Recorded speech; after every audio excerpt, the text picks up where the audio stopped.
कुरुक्षेत्र की पवित्र भूमि पर, जहां वीरता और बलिदान की गाथाएं सदा जीवित रहती हैं, एक ऐसा नाम था जो न केवल पांडवों के लिए वरदान था, बल्कि संपूर्ण मानवता के लिए एक प्रेरणा स्रोत बना। वह नाम था घटोत्कच। भीम और दैत्यनी हिडिंबा के पुत्र घटोत्कच अपनी अद्भुत शक्तियों और वीरता के लिए जाने जाते थे। उनकी कहानी न केवल युद्ध की घटनाओं से भरी है, बल्कि यह उस साहस, बलिदान और प्रेम की गाथा भी है जिसने उन्हें एक महान नायक बना दिया। घटोत्कच का जन्म एक विशेष समय पर हुआ। जब भीम ने हिडिंबा से विवाह किया तो उन्हें यह नहीं पता था कि उनका पुत्र केवल एक शक्तिशाली दैत्य नहीं, बल्कि एक महान योद्धा बनेगा। हिडिंबा ने अपने पुत्र को प्यार से पाला और उसकी शक्तियों को समझने में उसकी मदद की। घटोत्कच ने जल्दी ही अपनी ताकत को पहचान लिया और अपने माता पिता के गुणों को अपने अंदर समाहित किया। घटोत्कच के बचपन में कई अद्भुत घटनाएं घटी। एक बार जब वह अपने दोस्तों के साथ जंगल में खेल रहा था, उसने एक जंगली हाथी का सामना किया। उसके दोस्तों ने डरकर भागना शुरू कर दिया, लेकिन घटोत्कच ने अपनी शक्ति का उपयोग करते हुए हाथी को शांत करने की कोशिश की। उसकी आंखों में चमक थी और उसने उस हाथी से कहा, तुम डरो मत, मैं तुमसे लड़ाई नहीं करने आया। हाथी ने उसकी बात सुनी और धीरे धीरे शांत हो गया। इस घटना ने उसके दोस्तों को हैरान कर दिया और यह स्पष्ट कर दिया कि घटोत्कच केवल एक साधारण बच्चा नहीं था। हिडिंबा ने अपने पुत्र को न केवल शक्तियों के बारे में बताया, बल्कि उसने उसे लड़ाई के कौशल में भी प्रशिक्षित किया। घटोत्कच ने अपनी मां से जादुई शक्तियां सीखी और अपने पिता से युद्ध कौशल।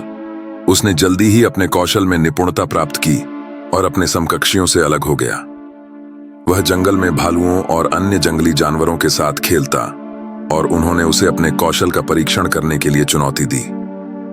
घटोत्कच ने कभी भी किसी चुनौती से पीछे नहीं हटे। जब महाभारत का युद्ध नजदीक आया तो घटोत्कच ने अपने परिवार के साथ पांडवों की ओर से लड़ने का निर्णय लिया।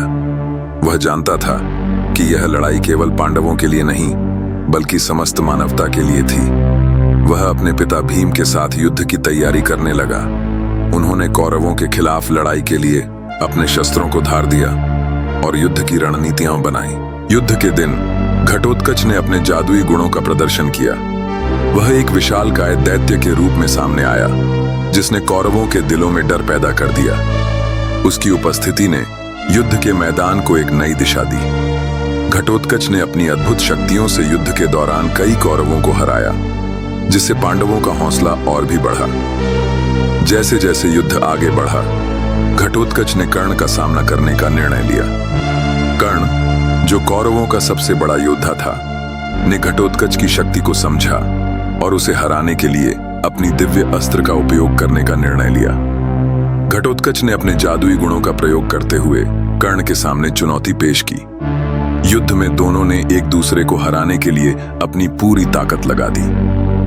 कर्ण ने अपने दिव्य अस्त्र का उपयोग किया, लेकिन घटोत्कच ने अपनी जादुई शक्तियों से उस अस्त्र को रोकने का प्रयास किया।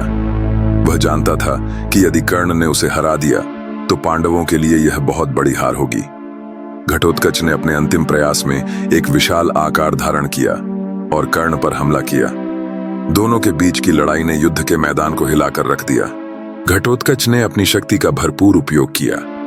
उसने अपने जादुई गुणों से आकाश में एक भयंकर तूफान उत्पन्न किया, जिससे कर्ण का ध्यान भंग हुआ।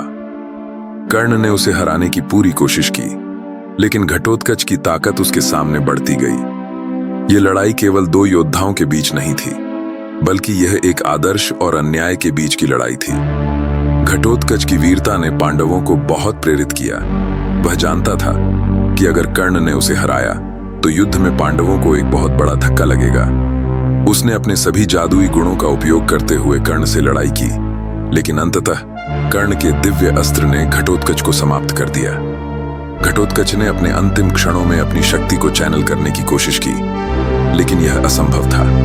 घटोत्कच का बलिदान पांडवों के लिए एक गहरा धक्का था। उसने अपने जीवन की परवाह नहीं की और केवल अपने परिवार और मित्रों की सुरक्षा के लिए लड़ा। भीम ने अपने पुत्र की याद में एक विशाल यज्ञ का आयोजन किया, जिसमें उन्होंने घटोत्कच की आत्मा को शांति प्रदान करने का प्रयास किया। घटोत्कच की वीरता की कहानियां पूरे भारत में फैल गईं। और वह न केवल पांडवों का बल्कि संपूर्ण मानवता का नायक बन गया। घटोत्कच की कहानी समाप्त नहीं हुई।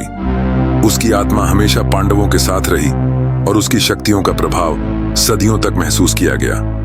पांडवों ने उसके बलिदान को याद रखा और आदर्शों का पालन किया।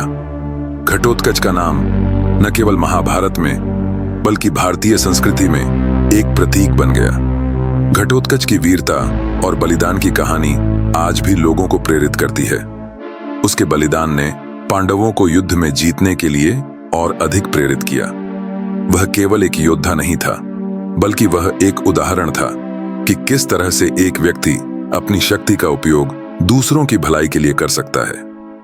घटोत्कच की कहानी हमें यह सिखाती है कि सच्ची शक्ति केवल शारीरिक बल में नहीं होती, बल्कि यह हमारे दिल में होती है। जब हम अपने प्रियजनों की रक्षा करते हैं और दूसरों की सहायता करते हैं, तो हम वास्तव में महान बनते हैं। घटोत्कच का बलिदान हमें याद दिलाता है कि प्रेम, साहस और वफादारी से बड़ी कोई ताकत नहीं होती।